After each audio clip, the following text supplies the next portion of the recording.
Hey, welcome back. And if you're new, welcome. My name is Evan. I'm a personal trainer, and this is my channel where I talk about health, fitness, and other fun stuff.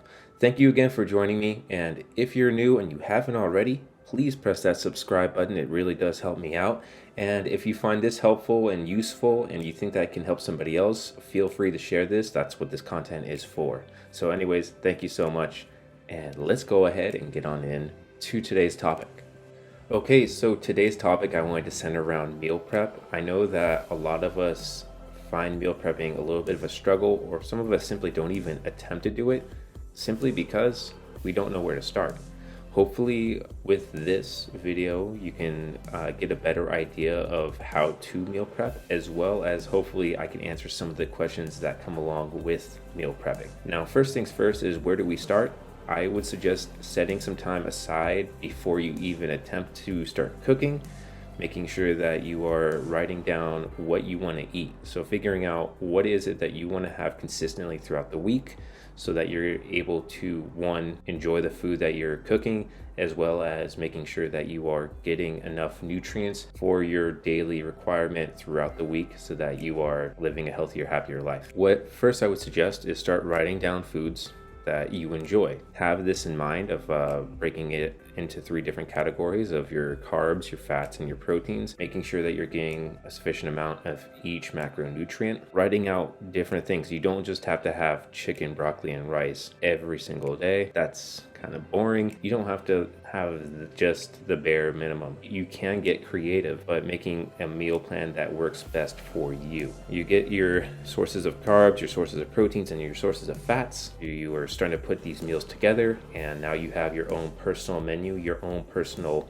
meal plan, and you're stoked about it. But one thing that you're worried about is, Evan, I don't like eating the same thing over and over again. I get really bored easily when it comes to food. What do I do? That's totally fine. What I would suggest is that you make different meals so that you can alternate each day what meals you're having, that you're not having the same thing day in and day out. And the great thing with this meal plan and this personal menu is it's personally yours. So you could figure out what type of meals that you can filter through and that you can rotate. And granted, I enjoy having a lot of the same stuff every single day because I know exactly what I'm getting and I don't mind having the same thing. But for those who do mind and those who do struggle and aren't motivated after a while because they get bored of the same food, is I would suggest switching things up and putting your meals on a rotation. Another thing that comes up when we meal prep is that we don't know how to measure out food. If you don't know how to use a food scale,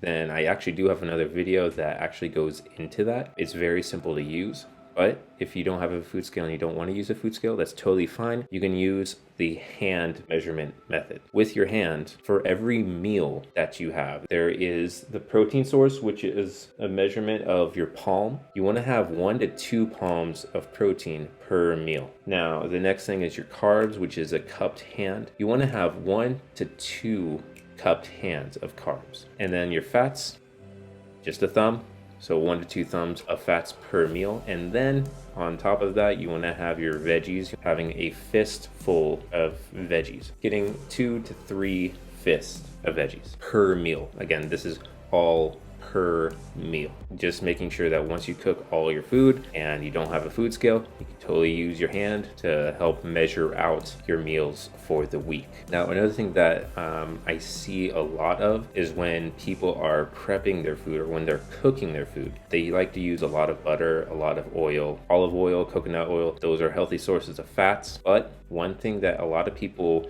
do is that they like to cook with excess oil or excess butter. I think in even just 1 tablespoon of olive oil, I think there's 110 calories. If we're just eyeballing that, if we're cooking with eggs or veggies on the skillet and you're just eyeballing it, you can be getting about 2 to 3, I mean, I'm being very conservative with that, but 2 to 3, maybe even 4 or 5 servings of olive oil or butter just in one pan. And you could be cooking healthy food, but you're drenching it in oil so that it's becoming a very high calorie food or a high calorie meal just because you're cooking it in excess oil. So what I would suggest is measuring out the actual serving size of whatever you're going to cook with and have that be your fat source. So for me, I would just get a tablespoon of olive oil to cook my veggies and my eggs in the morning. That's just what I do personally. But keep in mind that fats have a higher calorie density than protein and carbs. So focusing on that, making sure that you are measuring out your fat sources, because those calories can sneak up on you if you don't. Especially if you are trying to lose weight, you want to keep an eye on that fat sources. Not saying that you should cut it out completely, because you do need them, but making sure that you keep an eye on them, because it can get out of hand as far as with that calorie surplus, specifically because fats have more calories than the other two macronutrients. So measure out your fat sources when you cook. Now, another question that comes up is, do we need carbs, and should we eat carbs in our meal plan or put carbs in our meal plan? Most definitely, yes. Carbs are a great source of energy, and it's actually the preferred energy source for our bodies. And if you are feeling full from your protein and veggies, you still should have some carbs, because that will help keep you fuller for longer, as well as give you more energy and help you stay a little bit more alert. So yes, carbs are good. You shouldn't be neglecting your carbs. Depending on what you are going for, you still need to have some.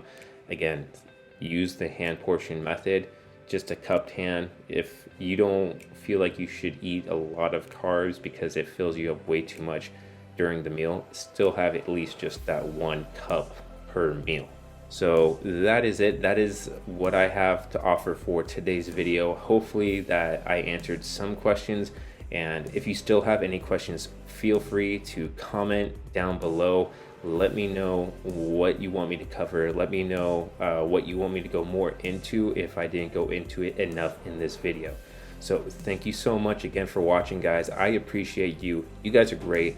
And thank you for sticking around. And I will see you guys in the next one. All right. Peace.